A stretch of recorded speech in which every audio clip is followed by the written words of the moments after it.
A girl picked up a shard of broken glass and slit open her beloved pet ferret's belly. Strange as it was, there was no blood or flesh inside, only wires and circuitry. The girl broke down in tears.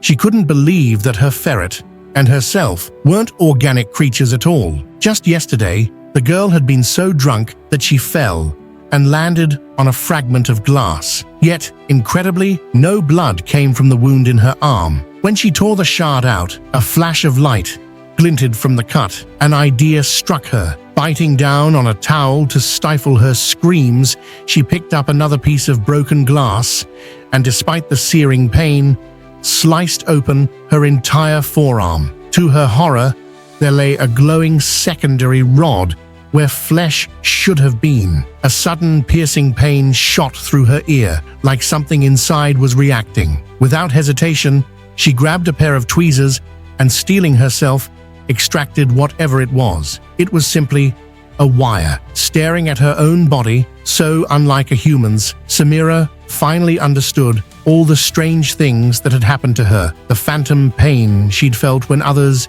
dismantled a robot in class, the ultrasonic tones in choir lessons that only she could hear. She pried the edges of her wound apart and saw, not muscle, not bone, but a string of glowing code. Before she could study it closely, her best friend Jenny walked in and saw Samira's abnormal arm. Samira offered no explanation and fled. She tried calling her mother, but there was no answer. At that moment, the school counselor, himself a robot, happened to pass by. Samira hurriedly intercepted him and led him into a supply closet. Once they'd set their conversation to private mode, she demanded to know what was inside her arm. The counselor robot peered at the cut and said, "That's your tactile feedback system. I have one too." Samira collapsed. After more than 20 years, she had finally learned she was a robot. She went straight to her mother and revealed her wound. To soothe her, her mother embraced her tenderly. Under her soft words, Samira's panic began to subside. But in the next instant, her mother calmly pressed the pause button on Samira. It turned out she'd known all along about her daughter's true nature, and this wasn't the first time she'd done it. She wheeled in a laptop, patched Samira's body, and deleted all the videos in which Samira had awakened to her own nature. Samira had thought life would return to normal, yet just one day later, she awoke again. Jenny had come to find her, promising never to reveal her secret. The memory-wiped Samira had no idea what she meant. To prove it, Jenny turned on an ultrasonic tone generator. As soon as it sounded, Samira clutched her head in agony and her eyes rolled uncontrollably. She screamed for Jenny to shut it off. Only a robot could hear such a high frequency. Samira thought her friend had gone mad and stormed out, right into the counselor robot again. The counselor teased that she was as irritable as yesterday. Samira froze. The robot said, "We spoke yesterday, remember? And it was in private mode." Alarmed, Samira dragged him into a corner. The robot placed its hand on her forehead and discovered that part of her memory had been erased. "I'm human," Samira laughed. "How could I have memory blocks?" Seeing her disbelief, the counselor offered to restore her memories. Samira, no longer hesitating, told him to do it. The counselor's hand glowed on her forehead and her erased memories flooded back. Samira woke up again, fully aware of who she was and utterly devastated. 20 years of a life she thought real were all lies, and the little town she lived in felt completely fake. She wanted only to escape and ran straight for the town limits. But no matter how hard she tried to step forward, her legs would not move. It was as if an invisible barrier held her in place. Frustrated, she sought out her hacker boyfriend, who gave her the passcode to remove the robot-imposed restrictions. He typed the command into her system. At once, she freed her hearing. She could hear a train 2 kilometers away, every smacking of gum from the man at her side, whispered conversations between couples outside. Elated, she realized her period had just started, something so human, so she reached to deal with it as usual. Then it hit her. She was a robot and had no need for such biological function. She shut down her simulated system, and in an instant, the symptom vanished. Ecstatic, she walked into the street, and lifted every limit on her body. Suddenly, every passerby was an open book. Names, education, finances, romantic history, even health records flashed before her eyes. She felt omniscient, but the flood of data overwhelmed her processors. She tried to shut it down, but it was too late. Her system overloaded and she collapsed. Her father arrived soon after and scooped her into his arm, but instead of rushing her to the hospital, he drove her home. He urged her out of the car, then made a call. Sensing he was hiding something, Samira re-enabled her hearing and heard him complain that the medicine isn't working. He already knew she was a robot too. Furious, Samira tore open the pills her father had given her every day, only to discover they were full of black liquid. She flung them away in disgust and stormed into her father's bedroom, determined to find proof of his control over her.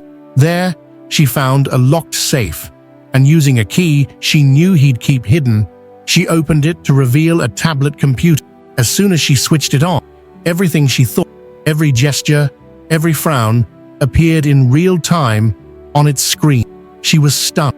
Clutching the tablet, she confronted her father. "Why have you been spying on me?" He could no longer hide the truth. He told her of one outing when she suddenly convulsed and nearly caused a car crash. He'd thought she was having a seizure until her mother insisted she was merely out of battery. It was then that he discovered Samira was a robot. She screamed at him, "Why didn't you tell me from the start?" He explained that unlike other robots, she had a human form and genuine emotion.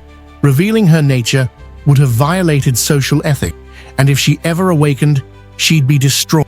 The tablet had been her surveillance, but he assured her he'd never used it.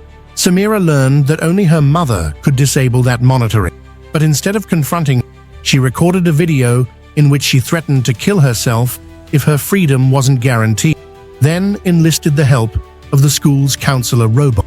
Having done all that, she finally demanded her mother deactivate the surveillance, but her mother refused. She'd kept it in place to protect Samira in emergency. Samira didn't trust her, producing the video and threatening to mail it to everyone in 5 minutes. Reluctantly, her mother complied. Led into a back room, Samira was prepped for shutdown, but instead, her mother found the override code Samira had hidden, locked into her own memory in advance. With a trembling hand, she deactivated Samira's monitor. Samira tasted freedom at last. For 2 days, she lived unrestrained, until company technicians discovered her unique build and resolved to destroy. Samira sensed she was being trailed and fled in terror, but couldn't shake her pursuit. At the brink of capture, a mysterious girl appeared and offered to help. To convince Samira, Jenny removed a tracking implant from her ankle, the very device her enemies used to chase. Then Jenny revealed the horrible truth. Not only had Samira's mother created her, but a robotics corporation had co-authored her design and might yet override her again. Samira shut. Jenny, however, vowed she would never abandon. Samira was moved and deeply curious why Jenny cared so much. Jenny told her that they'd once been inseparable best friends, but as Samira's fascination with Jenny grew, her notebooks filled with Jenny's portraits, her late-night pleas at Jenny's door, Samira's parents had erased those memories. Jenny had stood watch all of. Hearing this, Samira begged Jenny to restore that erased bond. Jenny accessed Samira's admin system and miraculously recovered the lost memory. Samira finally remembered why she'd forgotten Jenny. After the night her father intercepted her at Jenny's door, her parents had erased not only that memory, but many others, including a brother she'd briefly known at the robotics company.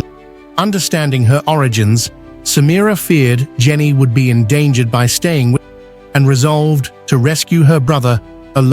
Jenny and a few friends set off after, but their every move was already watched. Meanwhile, Samira's power reserves ran dangerously low. Just as she was about to shut down forever, Jenny arrived in time to save her. But no sooner had Samira recharged than a stranger appeared and forced her into an off state. In the car, Jenny had no idea what was happening. When Samira awoke, she found herself bound to a wheelchair and wheeled into a dim laboratory. To her shock, her human parents were there, alongside the company's CEO, who revealed they all knew her true nature. The CEO declared her property of the corporation and ordered her destruction. Her father intervened, pleading that he had always considered her family. The CEO scoffed. She was a machine, and once a robot defied its human creators, it threatened all of humanity. Her mother offered to restart her endlessly, preventing independent thought. Samira gazed at their arguing faces,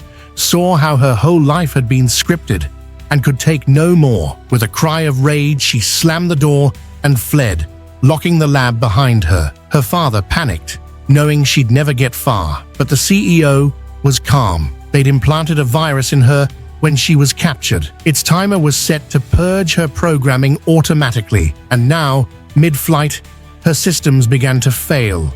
First her legs, then her sight, her hearing, until only spasms remained. Her father held her as she convulsed, but her mother whispered, "It's too late," and as her final breath slipped away, Samira whispered a strange phrase, then fell silent. Moments later, she was sent to the company's shredder and reduced to metal shavings. Afterwards, her father recounted her last words to Jenny, who recognized them immediately. Samira had foreseen her end and had asked the counselor robot to make a complete copy of her consciousness in advance. That odd phrase, it was the password to awaken her elsewhere.